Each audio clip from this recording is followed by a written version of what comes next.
What's up guys, you might have already seen plenty of leaked images, CAD renders and anything and everything that exists with regard to the iPhone 13 and iPhone 13 Pro. But trust me, it is possible that you are being gravely deceived. Now files leaked this week show the iPhone 13 and 13 Pro for what appears to be those devices, both front and back. The devices look to contain slightly larger batteries and have ever so slightly thicker bodies to accommodate the said batteries. It is also shown here that the iPhone 13 Pro will quite possibly have a strangely flat camera array.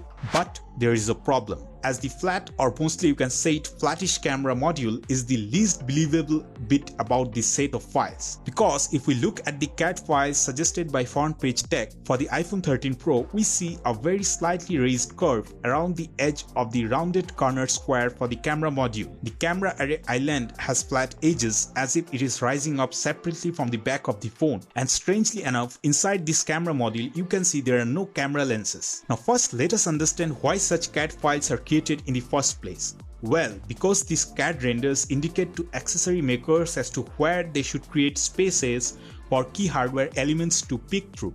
For instance, if you're making a protective case for an iPhone, you need to make sure you're not covering up any crucial bits like camera lenses. Now it is entirely possible that what we are seeing in these CAD renders is due to significant change in the way the lenses are arranged in the camera module. But I call it deceiving because it contradicts to what we have seen in recent weeks, and if that is accurate, the three main lenses of this camera array are significantly larger in comparison to the one in earlier models. And thus, this placement of lenses such close to one another doesn't make a lot of sense to include them in a CAD file.